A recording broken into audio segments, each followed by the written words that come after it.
Bonjour, correction de l'AT sur l'agglutination lors d'un groupage ABO et du sérodiagnostic de la toxoplasmose.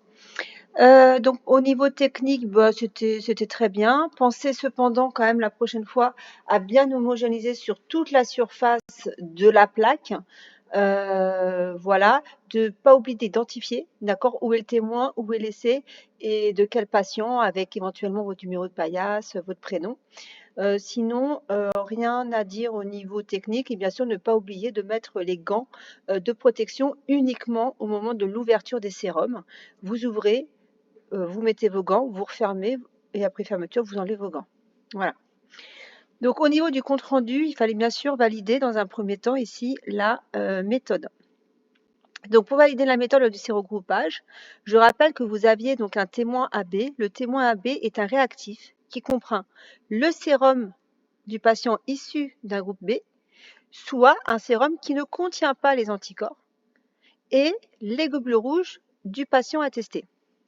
Donc, vu qu'il n'y a pas d'anticorps, normalement les anticorps ne sont pas censés agglutiner du coup les globules rouges du patient, puisqu'il n'y a pas d'anticorps. Donc, en effet, le sérum AB, nous avons observé qu'il n'y avait pas d'agglutination. Donc, qu'est-ce qu'on vérifie? On vérifie par conséquent que les globules rouges du patient ne peuvent pas être agglutinés par autre chose dans le sérum que d'éventuels anticorps anti-A ou anti-B. Mais comme il n'y a pas d'anti-A ou anti-B, forcément le sérum ne peut pas agglutiner les globules rouges. Donc là, on vérifie qu'il n'y a pas autre chose dans le sérum qui pourrait agglutiner les globules rouges. Donc on vérifie bien la spécificité des sérums anti-A et anti-B vis-à-vis des globules rouges. Donc en effet, ce témoin présente le résultat attendu, donc on valide la lecture des résultats du patient. Je veux voir tout ça lorsque vous analysez les témoins. Pour l'analyse du test, en effet, on observe une agglutination des globules rouges avec le sérum contenant les anticorps anti-agglutigène B. Donc, attention, je ne veux pas que vous y alliez de A à Z directement, je veux que vous alliez de A à Z en passant par BCD.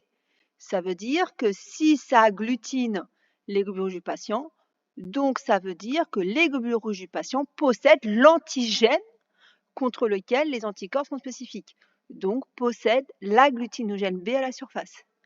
Alors on peut conclure Z, qui est donc le patient est du groupe B. Donc là c'est pareil, je voulais avoir cette démarche pas à pas. Maintenant, deuxième partie concernant la toxoplasmose. Pour la toxoplasmose, bien entendu, on met des particules à latex non sensibilisées. Ça veut dire quoi? Ça veut dire qu'ils ne possèdent pas les épitopes du toxoplasme à la surface. Donc, c'est des particules à latex seules, avec le sérum patient qui contient éventuellement les anticorps anti-toxoplasme. Donc, qu'est-ce qu'on voit? On voit que en présence de latex ne contenant pas les épitopes, donc ne contenant pas l'antigène, le sérum du patient n'agglutine pas. Donc, est-ce que c'est normal? Bah oui, c'est normal, puisque s'il n'y a pas l'antigène, l'anticorps ne peut rien reconnaître. Donc, c'est logique que ça n'agglutine pas.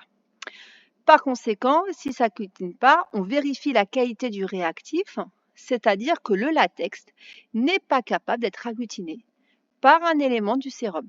Donc, on vérifie bien, encore une fois, la spécificité du réactif sensibilisé cette fois-ci. On vérifie que s'il y a agglutination avec le réactif sensibilisé, c'est bien dû à la reconnaissance des épitopes et pas du coup du latex. Donc, dans ce cas-là, avec le témoin, on vérifie que le latex n'est pas capable d'être reconnu. Donc, en effet, encore une fois, le témoin prend les résultats attendus, donc on valide la méthode.